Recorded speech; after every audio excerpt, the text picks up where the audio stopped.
In Mexico, 54 people per week, almost 23,000, have gone missing since 2007. People are disappeared, unaccounted for, their whereabouts unknown.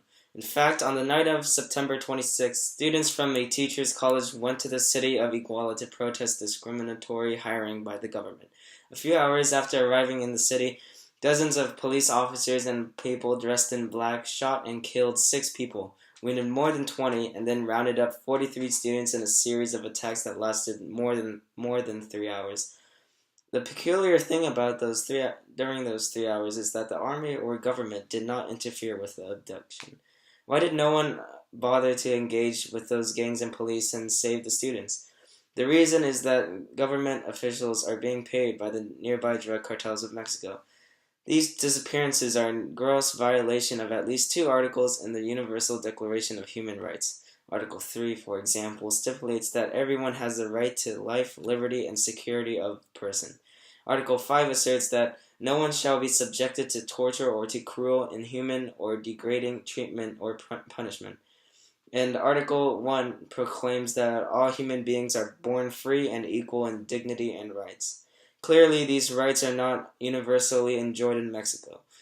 Those who are restricting these rights are the drug cartels. The cartels are taking advantage of the low-paid police by paying the police more money to do work for the cartel. The police are in so much need for money that they will do anything to feed their souls and family, which means that human rights are excluded from their minds. If the Mexican government and police forces, instead of abetting the drug cartels, were empowered to enforce the laws and prosecute those who commit torture, abductions, and murders, America's neighbor to the south would stand a better chance of enjoying the true spirit of its democracy. Basically, people in Mexico are being abducted and killed under the corruption of the police and politicians.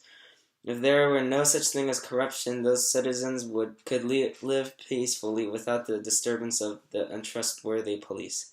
Ever since Enrique Peña Nieto became president in 2012, the number of disappearances has risen sky high.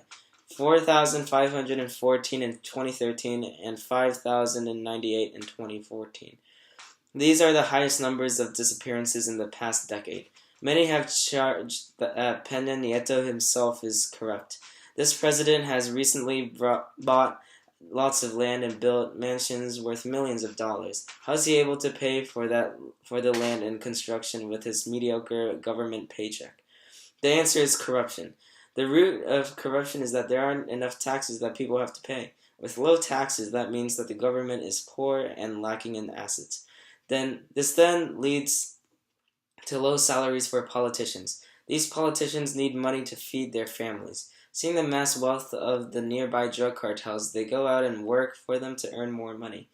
And they keep working and earning more and more until the politicians are like the puppets of the cartels.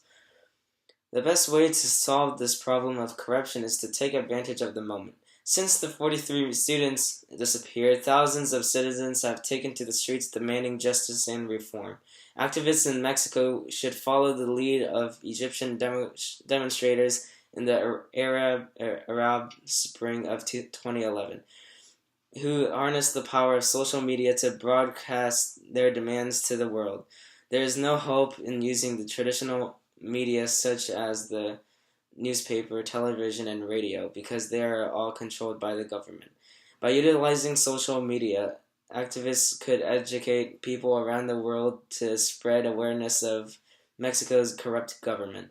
We can then make a huge rally in Mexico City with millions of people protesting at once to pressure the government, just like in Egypt, as well as other countries in northern Africa. The citizens of Mexico and the government must take action. Right now, there are a few people making videos and websites about the corruption in Mexico, some charging that the government is behind many of the disappearances and violations of human rights. Videos and websites help, but they are not enough. Social media allows news of the corruption in Mexico to spread at a faster pace. Interactive social media groups and advertisements grab people's attention and inform them immediately of what is happening in Mexico and that it should stop. With that tension, millions of people will fill the streets in protest. With the streets filled with of millions of people in protest, the government would have to step down and reform. Using social media is the first step of process of change. Ultimately, for Mexico to reclaim its democracy, the people and government must wrest control of the economy from the drug cartels. A concerted social media campaign is the place to start.